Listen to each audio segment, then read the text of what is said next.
Oi, gente. Assim que eu vi essa notícia no Metrópolis, eu pensei ao seguinte: se trata de uma provável, né, tudo leva a crer, uma provável demonstração dos dois pesos e duas medidas, né?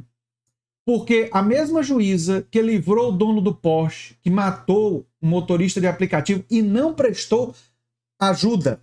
É muito importante entender que ele tá no acidente, né? Que não foi acidente, enfim, assim, mas o crime, né? Vamos chamar assim, o crime, né? Ele não fica para prestar atendimento. Ao não ficar, ele não tem o exame toxicológico, provavelmente estava alcoolizado ou drogado. E ao não ter esse exame, isso dificulta as investigações. Enquanto isso, a juíza manteve a prisão de uma pessoa que é um ladrão de desodorante. Um homem pobre que furtou desodorante e bebida alcoólica, né? E uma pessoa que é usuário de drogas.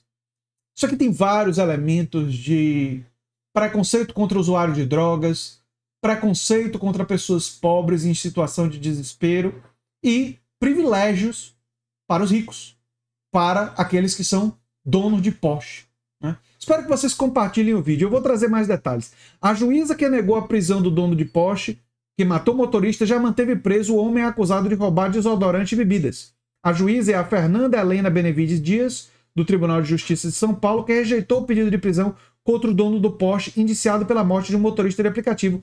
Decidiu manter um homem que tentou roubar 2 desodorantes e 3 garrafas de bebida, né? Tentou, para ser mais preciso do ponto de vista legal, furtar. Um furto. Mas enfim, vamos lá.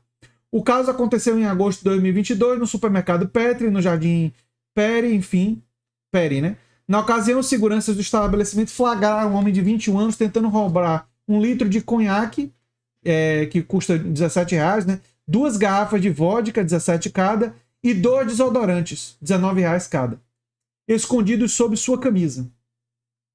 Ao ser abordado, ele teria, segundo seguranças, reagido. Teria feito ameaça, atirado uma garrafa contra o segurança, imobilizado, foi conduzido para a delegacia. Ninguém sofreu ferimentos graves e os itens foram recuperados. Lá o preso declarou que trabalhava como lavador, tinha endereço fixo, mas estava desempregado e era usuário de crack. Ou seja, uma pessoa usuário de droga. Ou seja, uma pessoa em estado de desespero que cometeu, sim, um crime. Um crime de furto. Deve ser punido pelo crime? Óbvio. Mas deve ser punido com o tamanho da sentença que ele foi punido? Aí já entra uma coisa de uma sentença muito dura. Vocês vão ver. Vocês vão ver. Contra o homem pesava o fato de ter antecedente. Ele tinha sido condenado a 1 ano e 11 meses de prisão por tráfico de drogas e cumpria pena em regime aberto. Esse foi o motivo alegado por outra juíza para converter o flagrante em prisão preventiva. Prisão preventiva que é aquele que matou e largou sem atendimento lá, não teve a prisão preventiva, né? Mas enfim. A prisão foi mantida, né? Ele foi acusado de roubo, crime mais grave do que furto, e o processo foi distribuído lá para a 14ª Vara Criminal, né? Na audiência de instrução, realizada em novembro de 2022, o réu foi representado pela Defensoria Pública, que alegou inocência. Eu imagino que tenha sido alegada inocência em relação ao roubo e não a furto, né? Já a magistrada entendeu que havia indícios para que ele respondesse à ação penal e decidiu mantê-lo na cadeia enquanto não houvesse sentença, né? Ou seja, prisão preventiva foi mantida. E a sentença foi dura.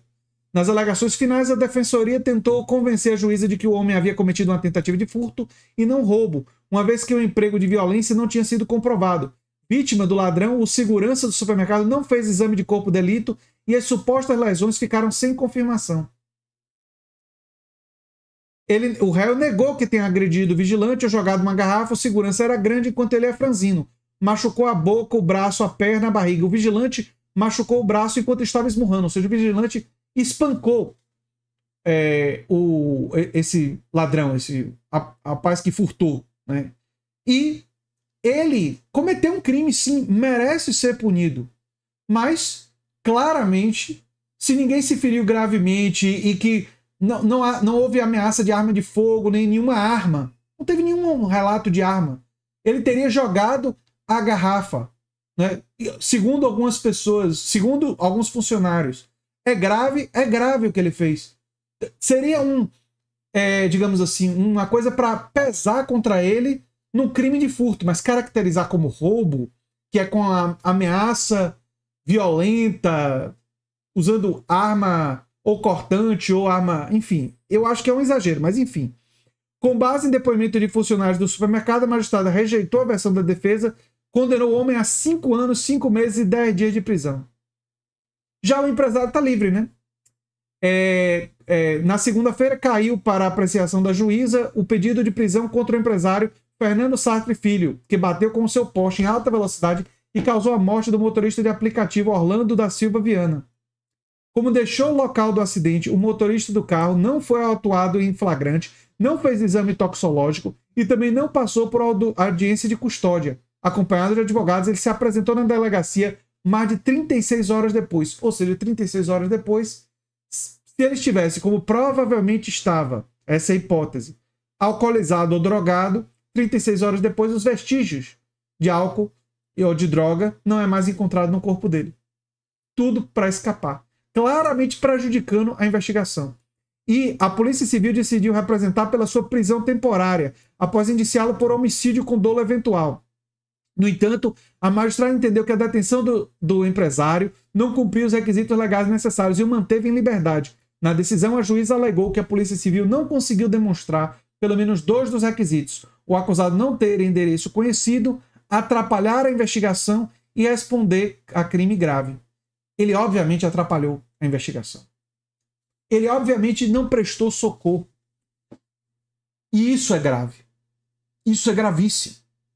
Como é que uma pessoa que produz um acidente com potencial criminoso, né? Acidente aí entre aspas, né? Tudo leva a crer que se trata de um crime, e não presta atendimento. Ele não prestou atendimento, tudo leva a crer, porque estava alcoolizado. E sabia que se fosse feito o exame, isso seria detectado e ele seria indiciado e provavelmente condenado por homicídio doloso. E por isso fugiu. Mas uma pessoa, um empresário rico, dono de Porsche, no Brasil, parece que pode tudo, né? Até fugir de um local de um crime, né? de um acidente, e não acontecer nada com ele, né? 2 pesos e 2 medidas. É muito, muito triste que assim funcione o nosso país, e as evidências trazidas aqui pelo Metrópolis sugerem claramente isso, que se repete, e que o Fabiano Contorato, senador, que eu trouxe o vídeo recentemente, se você não viu, assista, relatou, né? Que enquanto existe o bafômetro para o pobre, o rico recusa, o rico escapa, né? Aquele que tem dinheiro tem uma justiça diferente para ele nesse país. E a gente tem que lutar para que não seja assim, gente. E eu espero que vocês compartilhem esse vídeo e contribuam com essa luta. Eu sou André Teixeira Jacobina, o canal é a Nova Máquina do Tempo. Se você gosta do que a gente faz, se inscreve, dá um like, compartilha.